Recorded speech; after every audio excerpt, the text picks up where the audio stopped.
الحمدللہ الذی کفا وسلام علی عبادہ الذین اصطفیٰ اعوذ باللہ من الشیطان الرجیم بسم اللہ الرحمن الرحیم والتین والزیتون وطور سینین وہذا البلد الامین لقد خلقنا الانسان فی احسن تقویم ثم رددناہ اسفل سافلین الا الذین آمنوا وعملوا الصالحات فلہم اجر غیر ممنون فما یکذبک بعد بالدین الیس اللہ باحکم الحاکمین صدق اللہ مولانا العظیم بلغنا رسولہ النبی الکریم الرؤوف الرحیم۔ حضرات گرامی، سورہ تین اس مبارک صورت میں رب تبارک و تعالیٰ نے کئی چیزوں کی قسم یاد فرمائی ہے۔ رب تبارک و تعالیٰ بے نیاز ہے، وہ کسی چیز کا محتاج نہیں ہے، کسی کا پابند نہیں ہے، لیکن جب وہ کسی چیز کی قسم ذکر فرماتا ہے تو اس چیز کی عظمت و اہمیت بڑھ جاتی ہے، اور دنیا کے سامنے، لوگوں کے سامنے یہ بات عیاں ہوتی ہے کہ یہ چیز بہت فضیلت والی ہے، بہت برکت والی ہے، بہت عظمت والی ہے کہ ہمارا خالق و مالک اس کی قسم ذکر فرما رہا ہے۔ قرآن مجید فرقان حمید کے اندر رب تبارک و تعالیٰ نے لیل و نہار کی قسم کو یاد فرمایا، چاشت کی قسم کو یاد فرمایا، اور کئی چیزوں کی قسم کو یاد فرمایا۔ آج کی سورہ تین کے اندر رب تبارک و تعالیٰ نے کن چیزوں کی قسم کو یاد فرمایا؟ فرمایا والتین والزیتون وطور سینین وہذا البلد الامین۔ فرمایا انجیر کی قسم ہے، زیتون کی قسم ہے، طور سینا کی قسم ہے، وہ مبارک پہاڑ جس پہاڑ حضرت موسیٰ علیہ السلام تشریف لے گئے اور رب تبارک و تعالیٰ سے ہم کلام ہوئے وادی سینا کے اندر طور سینا۔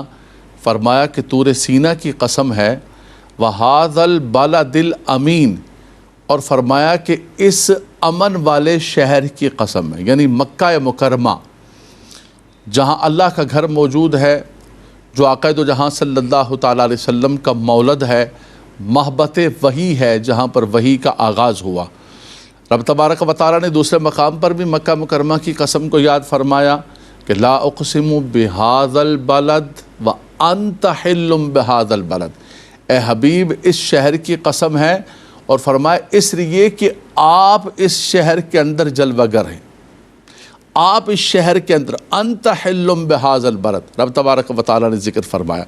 تو رب تبارک و تعالیٰ نے مکہ مکرمہ امن والے شہر کی قسم کو یاد فرمایا، اور یہ امن والا شہر جسے حضرت ابراہیم خلیل اللہ علیہ السلام نے دعا کے لیے عرض کیا تھا رب کی بارگاہ میں کہ رب اجعل ھذا بلدا آمنا وارزق اہلہ من الثمرات، اس شہر کو امن والا شہر بنا دے اور یہاں کے رہنے والوں کو پھلوں سے روزی عطا فرما۔ حضرات گرامی، اس کے اندر خاص طور پر آپ نے بلد الامین کا ذکر سماعت فرما لیا، طور سینا کا مختصر ذکر فرما لیا، اور طور سینا مبارک پہاڑ ہے جو فلسطین کے اندر ہے، اور الذی بارکنا حولہ لنریہ من آیاتنا، جس کے ارد گرد اللہ تبارک و تعالیٰ نے برکتیں، رحمتیں، مقدس سرزمین، ارض مقدسہ وہاں پر ہیں۔ اب ابتدائی جو دو چیزیں ہیں وہ ہے انجیر اور زیتون کی رب تبارک و تعالیٰ نے قسم یاد فرمائی۔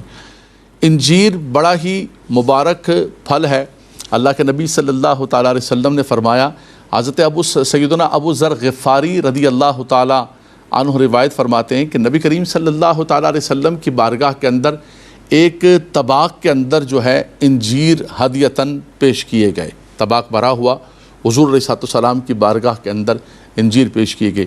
حضور علیہ السلام نے اس میں سے انجیر کو کھایا اور اپنے اصحاب کو بھی کھلایا۔ اس کے بعد اللہ کے نبی صلی اللہ علیہ وسلم نے فرمایا کہ اگر میں یہ کہوں کہ یہ پھل جنت سے نازل ہوا ہے تو فرمایا کہ یہ صحیح ہو سکتا ہے، کیونکہ جنت کے پھل بغیر گٹھلی کے ہوتے ہیں۔ فرمایا تم انجیر کھایا کرو، یہ بواسیر کا قطع کرتی ہے، اور گٹھیا کے مرد کے اندر جو ہے جو تکلیف انسان کے جوڑوں کے اندر، انسان کے اعضاء کے اندر ہوتی ہے، ان تکلیف کو یہ دور کرتا ہے، بواسیر کو دور کرتا ہے، اور فرمایا کہ یہ جنتی پھل ہے، انجیر کو تم کھایا کرو۔ سبحان اللہ۔ حضرات گرامی، جیسے کہ حدیث پاک کے اندر آیا کہ یہ مبارک جنتی پھل ہے۔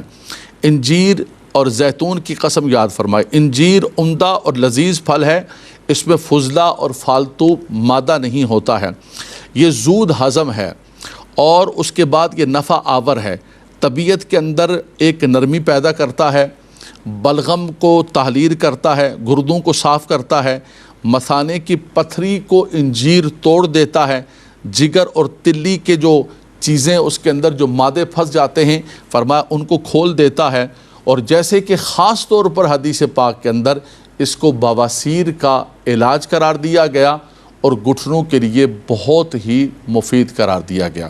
یہ کتاب الطب کے اندر اس کی بڑی تفصیل کے اندر اس کو ذکر کیا، اور علامہ بیضاوی نے بھی تفسیر بیضاوی کے اندر اس کو ذکر کیا گیا۔ تو یہ بڑا ہی مبارک پھل ہے جس کی قسم رب تبارک و تعالی خود ذکر فرما رہا، اور حضور اس کو جنتی پھل فرما رہے۔ فرمائے انجیر یونان، ترکی، اسپین اور جو ان علاقوں کے اندر پایا جاتا ہے اور یہاں سے درآمد کیا جاتا ہے۔ انجیر قبض کشا بھی ہے، بہت سارے لوگ ہوتے ہیں جن کو قبض کی تکلیف ہو جاتی ہے، فرمایا کہ کسی دوائی کی ضرورت نہیں ہے، انجیر استعمال کریں، گرم دودھ کے ساتھ استعمال کریں، فرمایا کہ یہ آپ کے قبض کو اور ان تمام چیزوں کو دور فرما دے گا۔ اور انسان کے جگر پر جو ورم آ جاتا ہے انجیر اس کو بھی دور فرماتا ہے۔ پیشاب آور ہے تو اس کی وجہ سے گردے اور مثانے کے اندر پتھری ہوتی ہے، تو پیشاب آور ہونے کی وجہ سے وہ پتھری بھی نکل جاتی ہے۔ جب رب تبارک و تعالیٰ کسی چیز کی قسم یاد فرما رہے ہیں، اس کے حبیب اس کو استعمال کر رہے ہیں، امت کو بتا رہے ہیں، تو آپ بتائیے کہ یہ کوئی معمولی چیز نہیں ہے، یہ بہت بڑی اللہ کی نعمت ہے۔ بولا حقیقت کے اندر یہ جنتی پھل ہے، جنتی پھل ہے، لیکن اللہ تبارک و تعالیٰ نے اپنے کرم سے، اپنے فضل سے یہ جنتی پھل ہمیں عطا فرما دیا۔ تو فرمایا والتین، انجیر کی قسم ہے، والزیتون، اور زیتون کی قسم ہے۔ زیتون کے بارے میں بھی سماعت فرما لیجیے۔ فرماتے ہیں کہ زیتون جو ہے یہ مشہور پھل ہے، یہ زیادہ تر جو ہے بحیرہ روم کے اندر پایا ہو جاتا ہے، یونان کے اندر، فلسطین کے اندر، ان ٹھنڈے علاقوں کے اندر پایا جاتا ہے۔ اس کا تیل بھی استعمال کیا جاتا ہے، زیتون کا تیل بھی استعمال کیا جاتا ہے، یہ بھی جوڑوں کے درد کے لیے بڑا ہی مفید ہے۔ کولیسٹرول کی بیماری آج کل بہت زیادہ ہے، فرمایا اس کے اندر بہت زیادہ کم کولیسٹرول ہوتا ہے، اور فرمایا کہ پیٹ کے کیڑوں اور پتے کی پتھری زیتون کے تیل کے استعمال کرنے سے خارج ہو جاتی ہے۔ قرآن مجید فرقان حمید کے اندر رب تبارک و تعالیٰ نے فرمایا وَشَجَرَةً تَخْرُجُ مِن طُورِ سَيْنَاءَ تَنبُتُ بِالدُّهْنِ وَصِبْغٍ لِلْآكِلِينَ۔ سبحان اللہ، سبحان اللہ۔ فرمایا کہ یہ طور سینا کا مبارک درخت ہے، فرمایا کہ اس کا تیل بھی نکالا جاتا ہے اور اس کو بطور سالن کے بھی کھایا جاتا ہے۔ حضرت سیدنا عمر بن خطاب رضی اللہ تعالیٰ نے فرمایا الجامع لاحکام القرآن کے اندر موجود ہے کہ زیتون کھاؤ اور اس کا تیل استعمال کرو، کیونکہ یہ مبارک درخت ہے۔ سبحان اللہ، شجرتن مبارکتن۔ حضرت ابراہیم علیہ السلام کو جو تشبیہ دی گئی ہے وہ بھی زیتون کے ساتھ دی گئی ہے۔ رب تعالیٰ فرماتا ہے یوقد من شجرۃ مبارکۃ زیتونۃ۔